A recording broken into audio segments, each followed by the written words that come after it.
La classe flexible, en fait, c'est un système dans lequel les enfants ont le droit d'être mobiles en classe pour essayer d'optimiser les apprentissages, faire qu'ils puissent se déplacer quand ils en ont besoin ou même quand ils en ont envie parce que leur position statique est compliquée à garder pendant tout le temps de travail. Donc dans notre classe, on a du mobilier mobile déjà, donc des tables à roulettes, des chaises qu'on peut déplacer facilement, qui ont été commandées cette année par la mairie d'Ingrandes. Moi, à titre personnel, j'avais déjà acheté des tabourets, des ballons, des petites galettes avec des picots dessus pour que les enfants puissent avoir une sensation de mouvement qui est atténuée aux yeux des autres. Et donc depuis mi-décembre, on teste ça dans la classe et ça marche plutôt bien pour l'instant.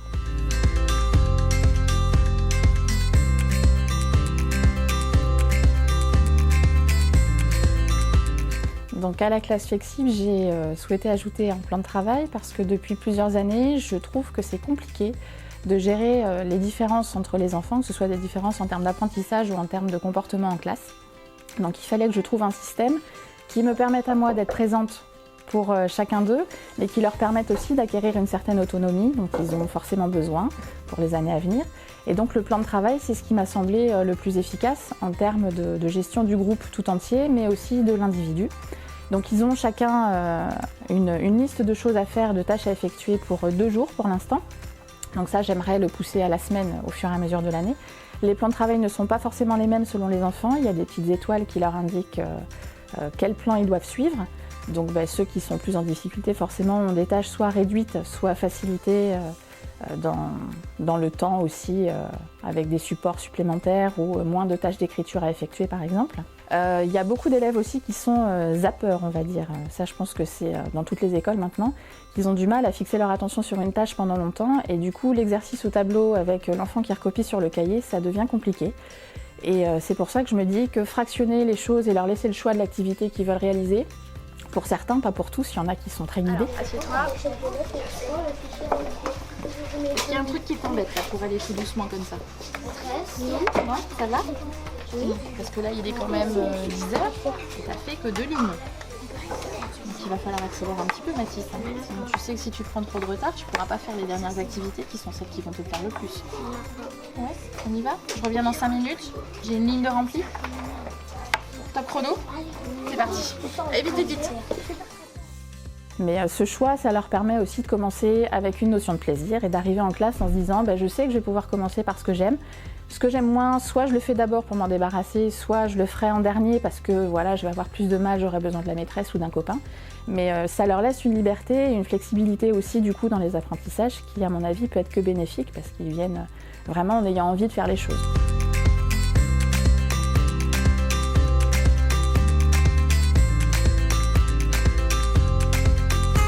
Alors la place du numérique dans ma classe depuis 2013 ou 14, je ne sais plus, est très très importante parce qu'on a été doté de tablettes, donc une flotte de 30 tablettes et l'année dernière, il y a 2 ans pardon, on a eu en plus tous des VPI, donc pour moi c'est l'outil indispensable maintenant, je ne saurais plus travailler sans à vrai dire.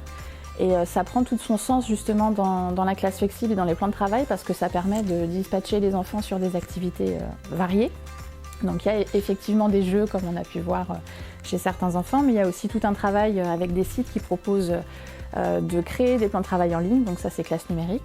Là on va commencer aujourd'hui le rallye lecture, donc des livres soit à lire en version papier qu'on aurait à l'école, soit à lire sur tablette, puisque ça se développe énormément la lecture sur tablette, donc c'est bien aussi d'y préparer les enfants, parce que là c'est pas tout à fait le même mode de lecture. Et donc après ils ont un petit questionnaire, seulement 5 questions, mais c'est vraiment pour poser les questions les plus simples et vraiment voir si l'ouvrage a été lu. C'est pas un rallye lecture au sens traditionnel, c'est aussi une manière de se familiariser avec les tablettes parce qu'à la maison ils en ont quasiment tous, mais pour un usage uniquement ludique. Et là c'est bien d'apprendre aussi les règles de sécurité, mon mot de passe, je le dis à personne, j'oublie pas de me déconnecter quand je quitte un site. Donc ils ont des petits porte-clés avec chacun, pour chaque site où la classe est inscrite, leur identifiant, leur mot de passe, avec pour consigne de ne le dévoiler à personne. Donc même si c'est en accès plutôt libre, personne pour l'instant n'a essayé d'avoir les mots des autres. Et en termes d'apprentissage, je trouve que c'est vraiment un plus parce qu'il y a beaucoup d'enfants dans cette classe notamment qui ont du mal à rester sur leur cahier, même le geste graphique est difficile pour eux. Et du coup, je les soulage de ça avec la tablette. Et là, il y a 2-3 enfants dans la classe pour qui c'est vraiment un plus énorme.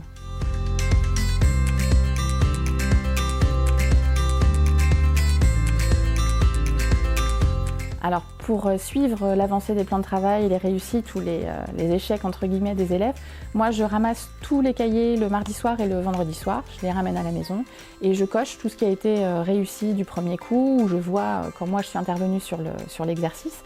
Et du coup je repropose dans les semaines qui suivent soit un travail collectif si ça a été échoué par un grand nombre d'élèves, soit de nouveau au plan de travail, avec une difficulté plus graduée, c'est-à-dire qu'on commence plus doucement que l'exercice qui avait été proposé précédemment.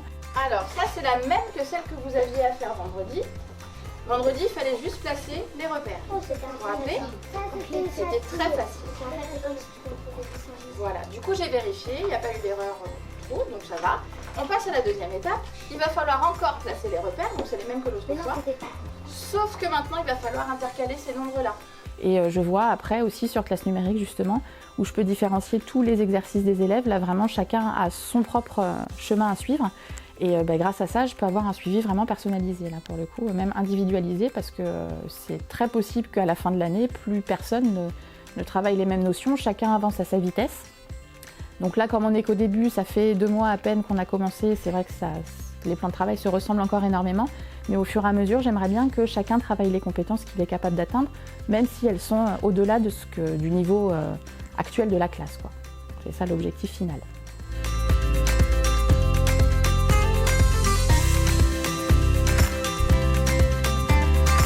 Alors, ce qui m'a amenée à la classe flexible, c'est mon fils en fait.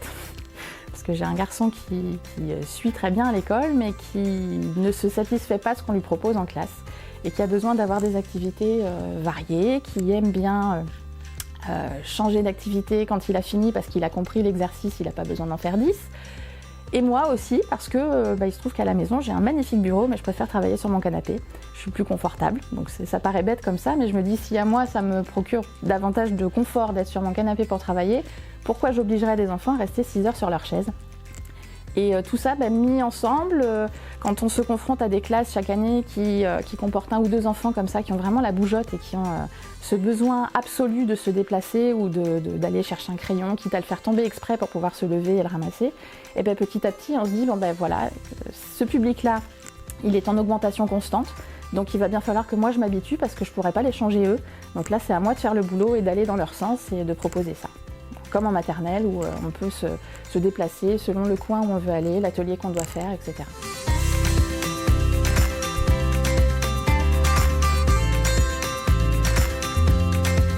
Alors au départ, oui, il faut quand même reconnaître qu'il y a plus de bruit que dans une classe traditionnelle, forcément, puisqu'ils ont la possibilité de s'aider, ils ont la possibilité d'aller chercher du matériel quand ils en ont besoin.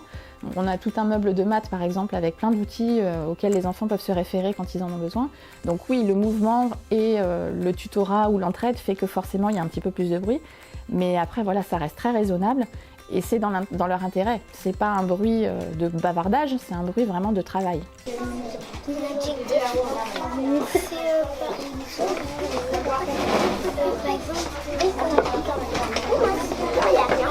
Chocolat noir. Noir, c'est un adjectif parce qu'on n'est pas obligé de le mettre. On peut dire chocolat. Le chocolat noir. T'as compris? Non. Noir, c'est un adjectif. Pourquoi? Parce que c'est cool. Donc à partir du moment où ça porte ses fruits et où je vois les enfants occupés à parler de ce qu'ils ont devant eux et pas de ce qu'ils ont vu à la télé, moi ça me dérange pas ce bruit. Mais c'est vrai que je peux comprendre que pour certains collègues ça soit un obstacle parce que le pas est pas si facile à franchir.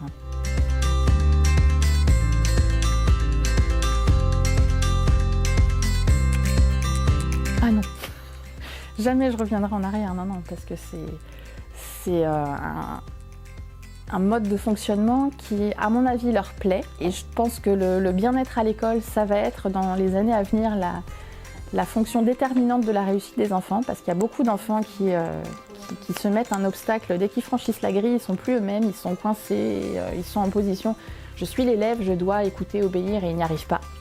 Là, je me dis que cette liberté que je leur offre dans la classe, ça peut leur procurer l'impression que... c'est vrai en plus, que si je rate, c'est pas grave parce que je peux recommencer la fois d'après. On a un système d'évaluation qui est pensé comme ça dans la classe d'ailleurs, où ils peuvent repasser les évaluations qui ont été échouées. Et c'est ça l'objectif, quoi, c'est de les mettre dans les meilleures conditions possibles pour que toutes les compétences soient acquises. Et si elles ne le sont pas, au moins savoir qu'ils ont essayé autant qu'ils ont pu. Je me dis que ça serait une petite parenthèse qui leur fera du bien, j'espère.